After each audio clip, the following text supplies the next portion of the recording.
Halo guys, welcome to my YouTube channel. Kali ini saya ingin membahas tentang jenis-jenis dari BPJS Kesehatan itu sendiri. Nah guys, selama ini masyarakat luas itu ya banyak belum tahu apa aja sih jenis-jenis dari BPJS Kesehatan ini sendiri. Karena ada yang menganggap bahwa BPJS harus bayar gitu kan. Ternyata faktanya ada juga yang memang ditanggung oleh pemerintah. Ada juga yang ditanggung pemerintah bilangnya, ya ini kan sudah di cover BPJS, di cover pemerintah.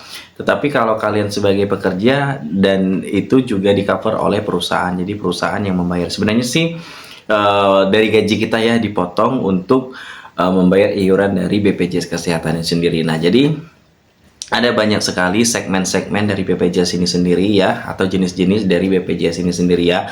Yang pertama, BPJS Kesehatan itu ada yang namanya iuran secara mandiri gitu. Nah, apa maksudnya iuran secara mandiri? Jadi, iuran secara mandiri ini adalah bahwa kita membayar BPJS kita itu secara pribadi ya. Berarti kita bukan terdaftar sebagai karyawan swasta dan juga tidak di-cover oleh pemerintah daerah seperti itu. Nah, jadi kita pengen sukarela gitu bahwa kita ingin yang membayar iurannya tiap bulan gitu, baik itu nanti di kelas 1, kelas 2 maupun kelas 3 gitu ya.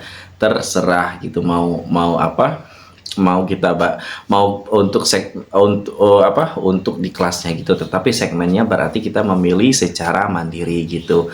Nah, BPJS Kesehatan juga ada yang namanya sebagai terdaftar karyawan swasta ya di perusahaan gitu. Nah, ini biasanya gaji kita itu sudah dipotong oleh HRD dan akan dibayarkan ke BPJS Kesehatan, karena ini juga menjadi salah satu aturan wajib dari pemerintah juga bahwa dia orang yang terdaftar sebagai karyawan itu harus membayar iuran kesehatannya yaitu berupa BPJS Kesehatan. Nah, ini biasanya itu terdaftar di kelas 1 gitu ya, belum pernah saya lihat di kelas 3, biasanya tuh di kelas 1. Tapi saya juga pernah dulu pengalaman saya pernah lihat dia di cover oleh perusahaan itu di kelas 2 gitu. Nah, jadi artinya kalau kalian sebagai karyawan swasta, kalian harus tanya ke HRD kalian, lihat slip gaji ada nggak potongan gitu. Kalau memang ada potongan tetapi BPJS kita belum aktif, artinya harus konfirmasi ke HRD-nya. Begitupun juga sebaliknya gitu. Tetapi biasanya untuk karyawan yang baru masuk 2-3 hari, minimal 1 bulan gitu, maksimal 1 bulan itu biasanya memang belum didaftarkan, karena mengingat turnover karyawan itu sangat tinggi. Jadi mungkin HRD berpikir oh nanti dulu kalau memang si anak ini memang mau bekerja lama di perusahaan ini gitu. Segmen yang kedua adalah segmen yang 3 ini ya, tadi yang pertama mandiri, segmen keduanya adalah terdaftar karyawan swasta, dan segmen yang ketiga adalah yang di cover oleh dinas kesehatan atau pemerintah setempat ya, melalui dinas kesehatan ini tadi. Nah, biasanya ini yang sering kita sebut dengan KIS ya, Kartu Indonesia Sehat, yang di cover oleh pemerintah daerah, provinsi, dan pusat, biasanya seperti itu. Nah, tetapi untuk hal ini, untuk segmen ini hanya terdaftar di kelas 3 saja. Dengan demikian, kalau tadi secara segmennya kita pilih mandiri dan kemudian terdaftar sebagai karyawan swasta, itu bisa yang namanya co-sharing di rumah sakit gitu ya. Kalau tadi kita memilih di kelas 1, kita bisa co-sharing di VIP.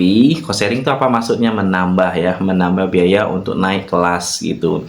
Tapi ini juga ada aturannya. Kalau kelas 1 hanya bisa naik 1 kelas dari sebelumnya gitu. Kalau kelas 1 berarti ke VIP, kalau kelas 2 berarti ke kelas 1. Kalau kelas 3 ini khusus mandiri ya, itu nanti naik ke kelas 2 gitu. Tetapi kalau untuk segmen PBI yang di cover oleh pemerintah melalui Dinkes itu tidak bisa co-sharing atau naik kelas ya. Mungkin itu saja ya, semoga bermanfaat dan tidak ada yang ini lagi. Bertanya lagi, bingung lagi, silakan tanya untuk yang segmen PBI tanyakan ke RT RW setempat. Untuk yang ke segmennya mandiri perusahaan itu harus tanyakan ke HRD-nya, dan untuk yang mandiri silakan untuk daftar ke BPJS Kesehatan setempat. Thank you for watching.